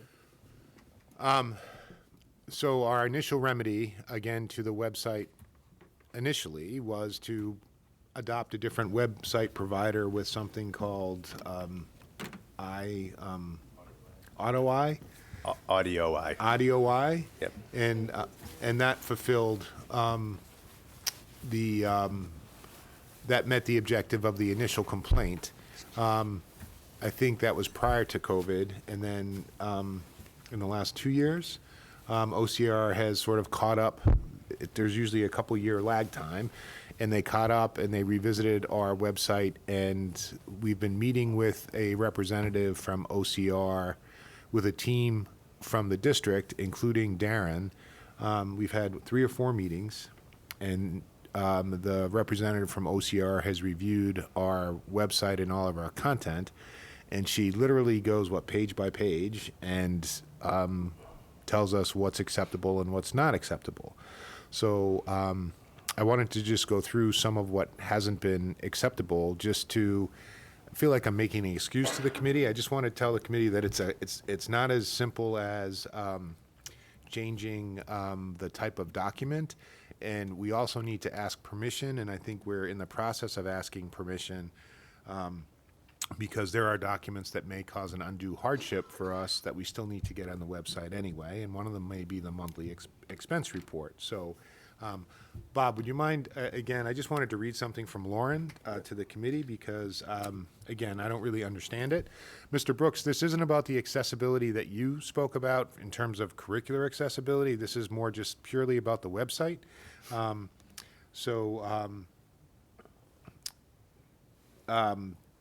And again, I'm not sure you all are going to find this helpful, but it is just it's a significant task for us. So a document that's created on Google, which is not considered accessible per the Office of Civil Rights, and the reason is that someone with a reader or disability-specific software would take our linked Google Doc and export it as a PDF. When an export of a PDF happens within Google, the PDF document then becomes a flat image. There's no way for that document to be read to those with a disability. So that's why we've been creating documents as static pages on the website. Is that correct? Right. Could I just jump in for Please. 1 second? Yeah. 'Cause I think one thing, I don't want to say correct you, but just make sure that the committee understands this. Our base website, the majority of it meets the standards for ADA accessibility and contrast. Where we lack is portraying documents, right? So again, what I said earlier is that websites are textual based, and they struggle when it comes to tables, documents, PDFs, and spreadsheets. So a majority of the complaints against us are against documents on our website, whether that be forms, whether that just be spreadsheets, whether that be, monthly updates, things like that, is where a lot of our complaints are. And that's where our struggle is, because those are time intensive, not only for the creation of the document, but then converting it to make it ADA accessible on our website. So. And that's just one small factor. I think Lauren also said we need to make sure font sizes, colors, headers, and tables are laid out correctly, as well as images all have tags. And readers can only read something from left to right. And she said, as an example, that's why our district master calendar document posed a large issue for OCR. So we can't just take our district calendar and pop it up on the website as a PDF. OCR is telling us we can't do that, and they're citing us. The monthly financial statements are spreadsheets. We can't. We're being cited for just putting them up on the website. So I think we're not being resistant to doing so. We will put it up. It's just we're trying to either get a waiver for that the spreadsheets it'd be an undue hardship for us to create them in a way that is readable, and OCR has yet to respond to us. They're not necessarily known for their responsiveness, but Darren is involved, and we are trying to ask for some hardship to get important financial documents up. And then other than that, Bob, we're just trying to convert as many of our documents to a accessible format as she will allow. And the meetings tend to be, 2 hours? More, yeah. And more. And she goes through all of the content on our website and tells us what's acceptable and what's not acceptable. And we try to push back a little bit, but it's not something that we can completely push back about. I think, Ms. Simon, you made the point, there must be other districts that do this well. Can we use this as an example? And we've asked OCR specifically, can they point us to a district that does this well? And they've said, no, they can't do that. So it's not that we haven't asked that. And why are we getting picked on and not anyone else when our content is similar? Is that's how class action works. We ended up being, I'm not sure if someone complained, but we ended up part of the class action, and we are now needing to make that adjustment. The district next door could do all the things that got us in trouble, and if they're not part of this, then they're not going to be getting that attention. Again, it's not as simple as changing or us uploading stuff or downloading stuff. Bob, you've been on those calls. I think I've sat through a couple of them, and again, the majority of it was not something that I sort of understood completely, but there's no one simple thing for us to do. No, I think you get a good grasp of it, and I think you did a good job explaining it to it. Couple things that are potentially in motion, right? So we did a new website 3 years ago, and as of June 30th of 2024, that contract will be up. So we are exploring new websites. Now, the reason for exploring new websites is not all of a sudden that this problem goes away, but it gives us a new avenue, because to go back to every one of our old documents and redo them is very, very extensive. By going to a new website, which we could obviously just dump all of our material and start over.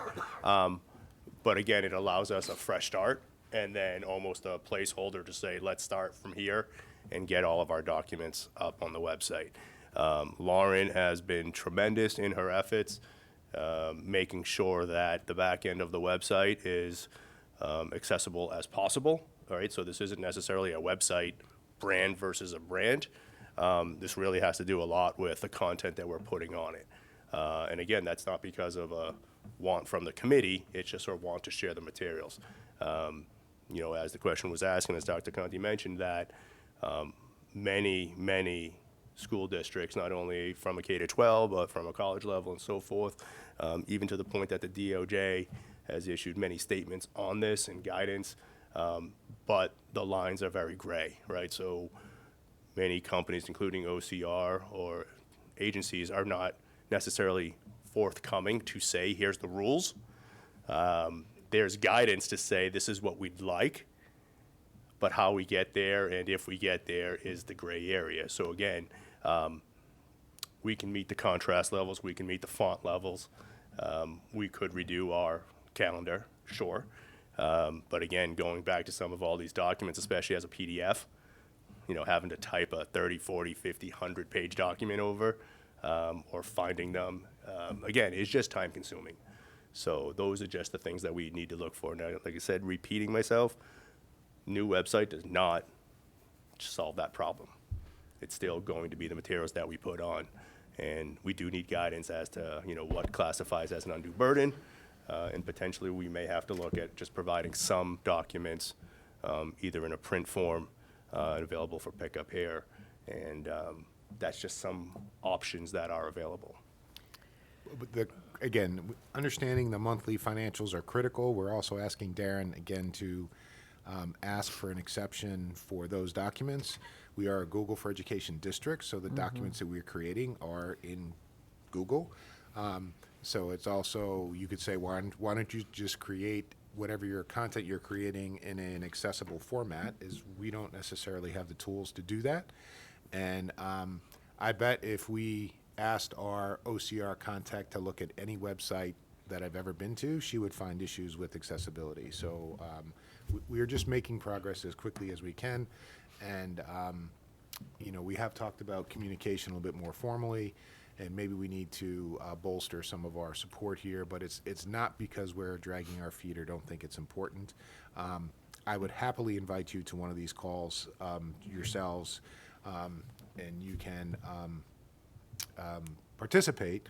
And if you really are wanting to do that, Darren is guiding us. I don't see any hands raised. Yeah, Darren is guiding us, and so he's saying with a lot of the OCR complaints, you just have to do your best to comply. And so we are doing our best. And as Bob said, Lauren Angelo, who has done a lot of our website work, has been really incredible at the amount of time she's put in and the time she spent with the Office of Civil Rights, and offering creative solutions and moving forward.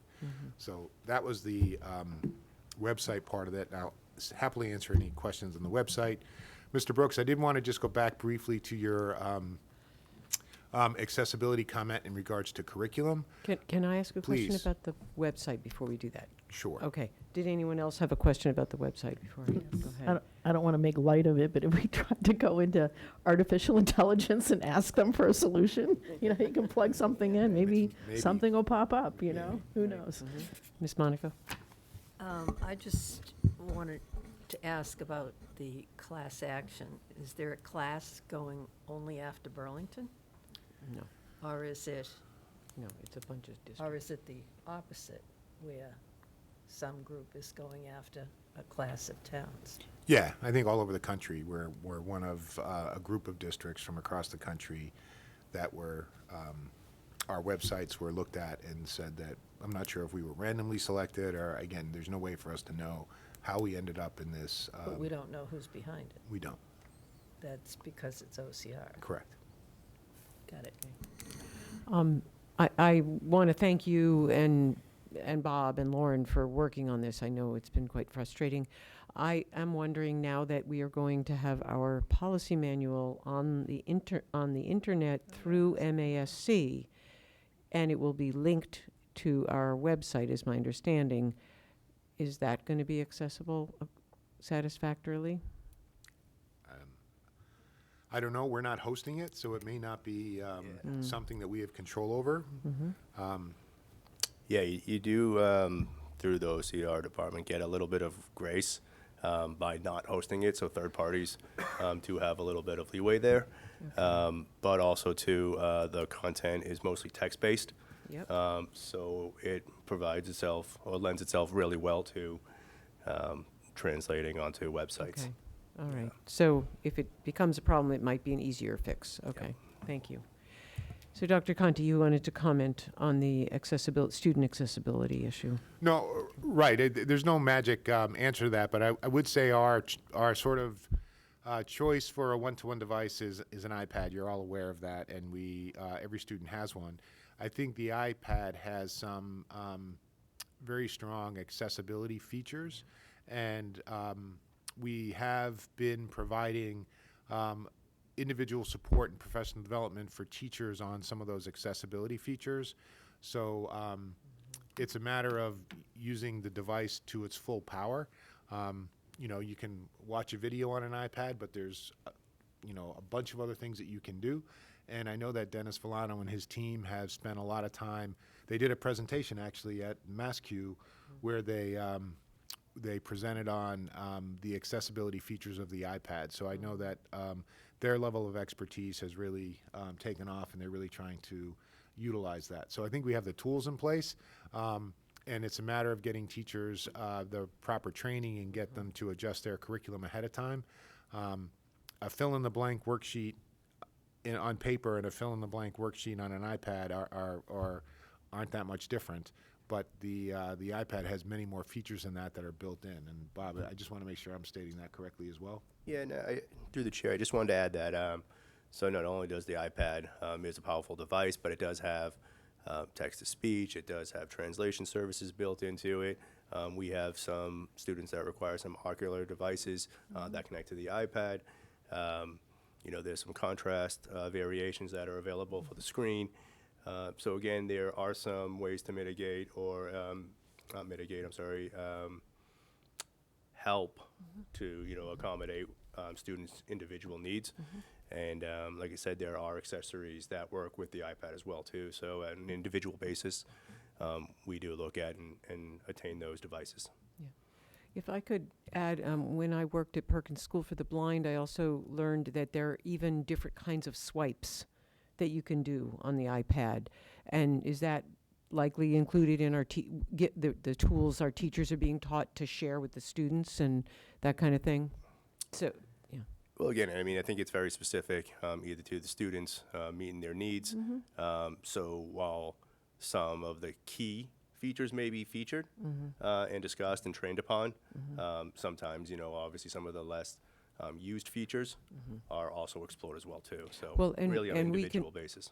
And we could also ask our vision specialists to be sure to let us know if that's a feature that one of our students needs, that kind of thing. Yes, Dr. We do Dungy. individual tech assessments as well. Okay. So we have, okay. used to do that, contract that out. We actually have someone trained in-house now that will work with an individual student or family on whether the technology that we have needs to be supplemented, or we can take advantage of the technology that we have. So again, it's ensuring that the curriculum is high quality, first of all, and then all I'm saying is we have a device already in place that has a lot of accessibility features.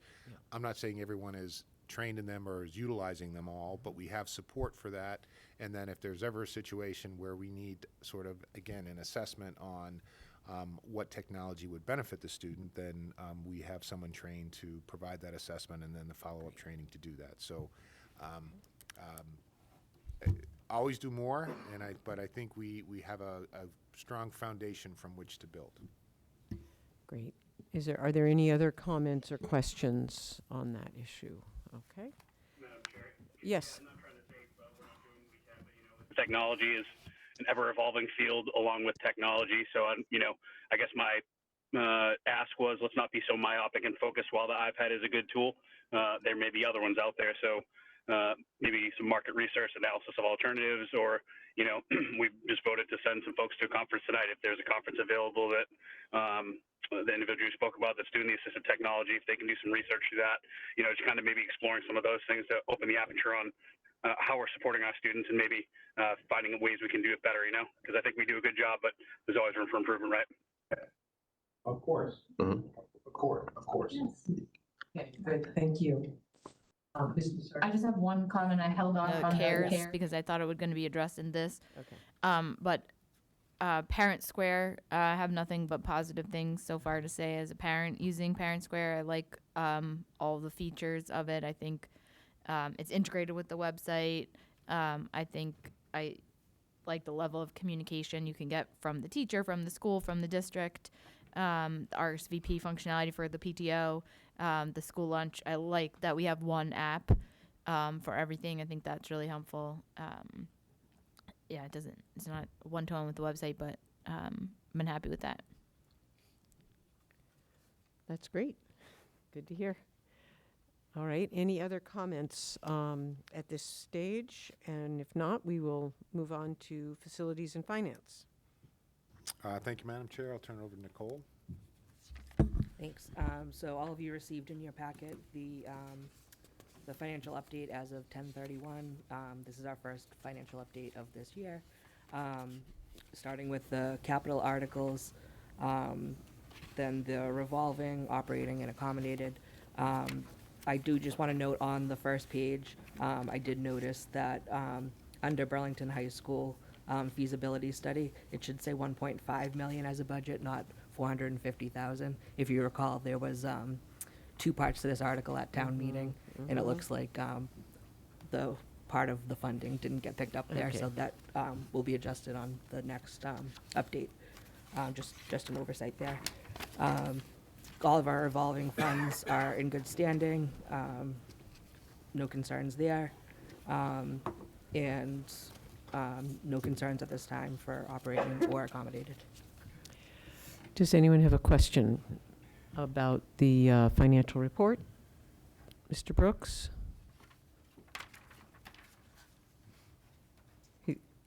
Yep, Mr. Brooks? Yeah, Madam Chair, I don't know if you covered it already. It was a little hard to hear, but I got some broken audio on that. I just had some questions on the financial statements for the projects. I don't know if we covered that yet. No, we're on that item right now. So what are, so you're on the capital articles, part of the report? Okay. Yeah, I'll let them present first and ask my question. It may be covered by their presentation. Well, okay, you missed it then. You want to just recap her, Nicole? Sure. Mr. Brooks, so the only thing that I pointed out on capital articles was that under Burlington High School, the feasibility study, the second one from the bottom, the budget shown there is 450,000. It should be 1.5 million. There were two parts to that article at town meeting, and it looks like only one ended up getting picked up, so that will be adjusted. You'll see that adjustment on next month's financial update. Okay, thank you. And then I guess the only other question I had is, as I read the article, there was some outstanding items from like 2014 that had like, 2 or 3% of the budget left over. Are we still waiting to complete work? Are those in closeout? We're going to turn that money back? Because it seems like, from 2014, it's like an almost 10-year-old article at this point. Like, so are we work complete, or what are we doing with that money? Yeah, so if you recall, at the end towards the end of last school year, we brought before the committee a list of articles that we felt were complete, and if there was funds still remaining in those articles, we had the committee vote to turn those back. So that typically happens at the end of the fiscal year. So some of the ones that you're seeing here might have had like some additional work that was done over the summer, or just a few things here and there that we're waiting, that we're anticipating still spending those funds on. Okay, sounds good. Like, that just means this 10-year-old project, we should probably afford none or not, but we can work that out. Okay. Yeah. All right. Sounds like Issues will be addressed at the end of the year for closeout. I had two questions on the capital one. On the Francis Wyman stairwell, is that the stair treads that needed to be replaced? Okay, are we out to contract or whatever? That's a 0% for people who don't have the chart in front of them. 0% completed. No, 0% money left? Percent completed. So is that in process? I just wanted to know about that. So again, I'm looking at it briefly, but work is complete. I think it's just an invoice catching up to this report. Okay, great. Good to hear that. And my last question is, Ms. Massardo has actually mentioned that she has not experienced having there was a new system we bought for visitors to sign in, and I thought it was for all buildings, and it wasn't complete last time we discussed it, and I don't even see it here. What is it there, and I don't know what it's called? So I think that was one of the articles that was closed out at the end of last year. That's my update on finance. I don't Okay, know so it's financially complete, so I guess Bob can I'm speak to the asking operation part of that. what the operational situation is then. Thank you. So again, with the article, we did purchase the software and the hardware. We have started to roll it out at the high school. What we're having is some difficulties with some of the software, so we are working with the company for that part of it. So some of our issues were user logins weren't necessarily reciprocating to all devices. So there was some bugs in some of the software, just to give some detail on that. But we do, again, have all the equipment in-house. We are working through, quote unquote, the bugs on the software side of it. The company is very receptive to us. And we do hope to have that rolled out soon. I know I've been saying that, but we did push that out to the high school and then kind of had to pause a little bit because of some troubleshooting. So our intent is still to pursue that and make that happen.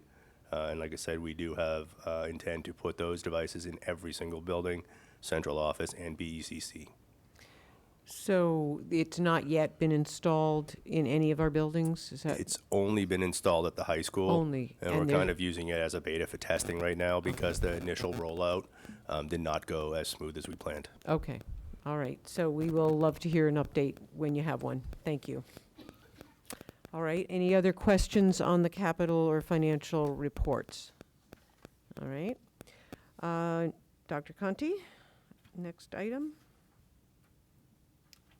Madam Chair, I believe we covered Fox Hill already. Mm-hmm.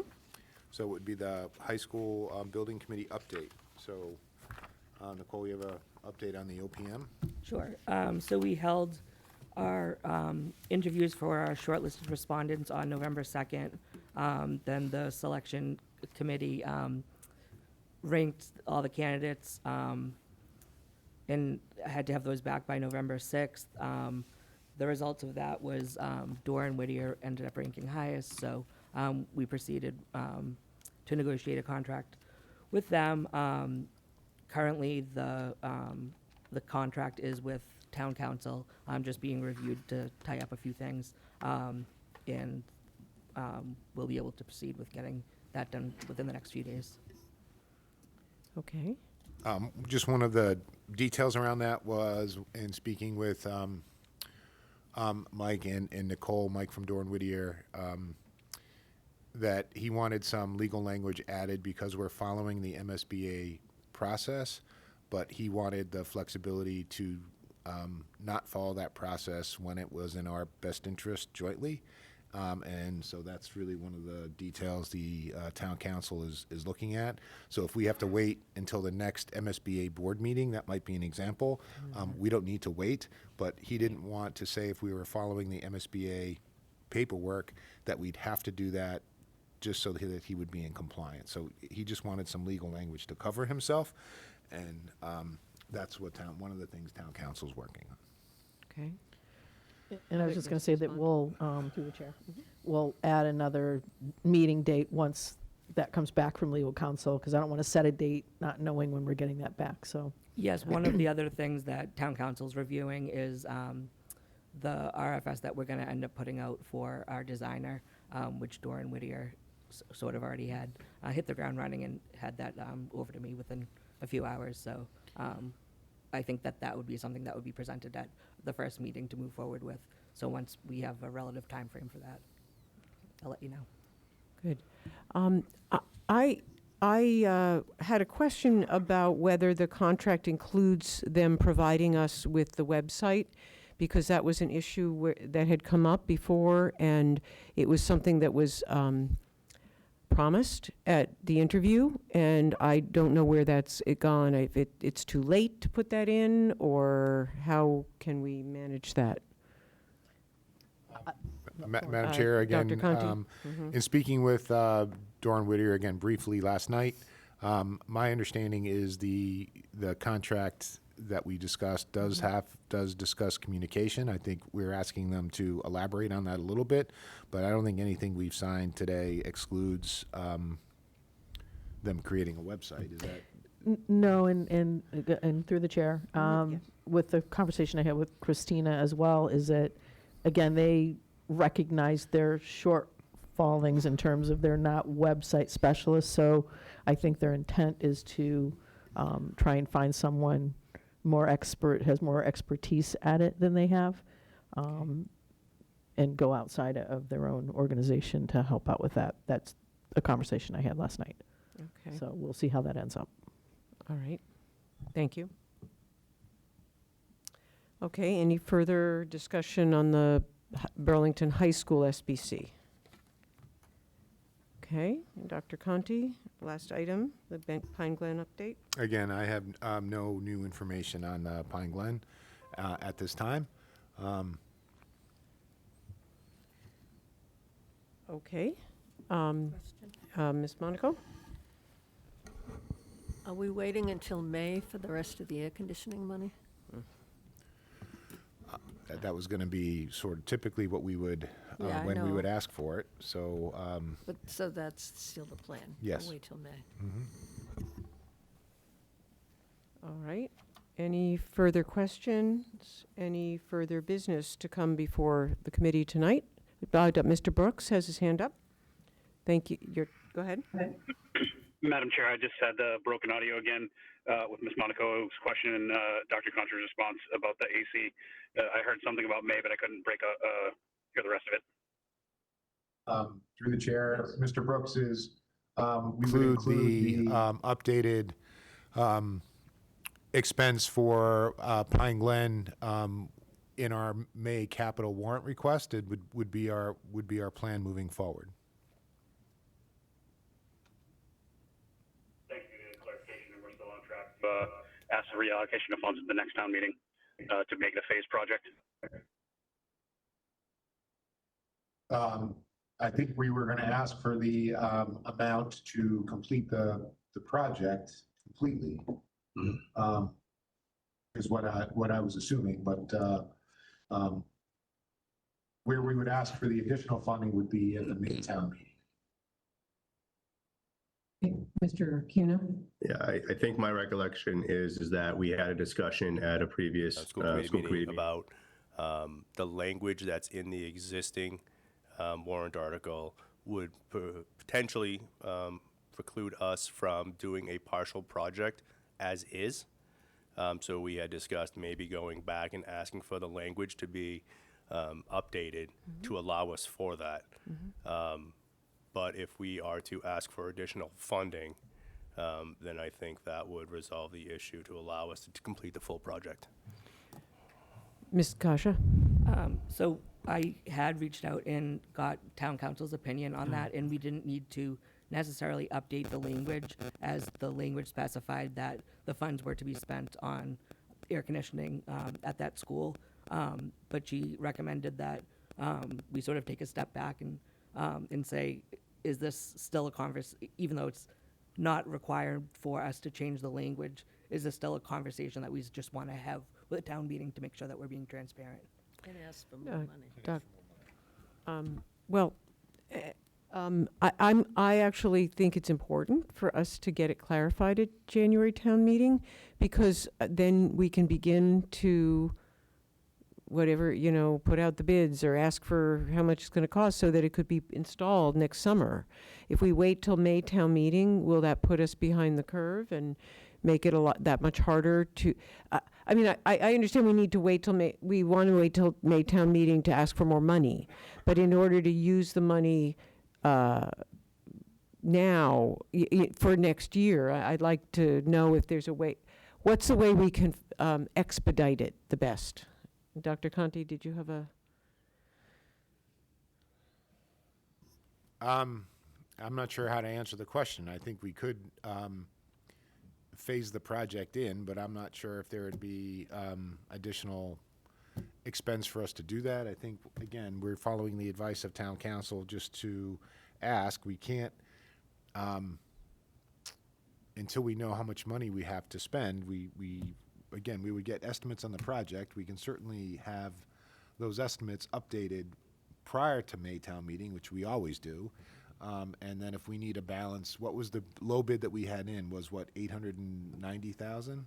So we were $400,000 short. So then what we would know what to ask for town meeting in May. I think town council just saying we should have that conversation with town meeting sort of all at once. We would have it in January, Ms. Simon, but I don't think we wouldn't know how much capital money we would have available in January. So again, I'm not sure there's a way for us to expedite this, but again, we can certainly follow up. We have a meeting with Mr. Denizio coming up on our operating budget. We can ask sort of what what, you know, if he has any thoughts on how to expedite this. Yeah, I just wanted to add, through the chair. So Yes. one of the conversations that we had with the engineering firm is that quite simply, it's not very financially beneficial to us to break the project up. I mean, adding one air conditioning unit is minimal, but because it requires some electrical infrastructure and just running the equipment, it doesn't necessarily make sense to buy 3, 4, 5, 6. So buying half of them really, again, puts us in the financial situation of doing the electrical infrastructure or the air conditioning. So again, it's really just a struggle between not having enough money. Cutting the project in half really kind of limits our ability and hurts us in the long run. Yeah. All right. I was just hoping that we could somehow do it, and I see Mr. Brooks has his hand up as well. Yeah, if it's going to cost more, obviously we wouldn't do it. I think it's just important for us to communicate to town meeting that A, we're going to look to reallocate the wording of this, and then B, we're going to be seeking additional funding and kind of, get that message out early so it can be digested over, the time till we get to May town meeting, just so we're good stewards and good communicators out to the town. So you're suggesting we talk about it at January town meeting, is that correct? Correct. Okay. All right. We can certainly follow up with Mr. Moran and see what, again, sort of go through Ways and Means. So we Good can idea. make sure people are aware that what's going on. Yeah, I think that's a good idea to communicate with Ways and Means. Good. Is there any further discussion on this topic? Is there any further business to come before the body tonight? Seeing none, I will entertain a motion to adjourn. So move. Second. Ms. Bond? Aye. Ms. Monaco? Aye. Ms. Massardo? Aye. Mr. Brooks? Aye. The chair votes aye. We are adjourned.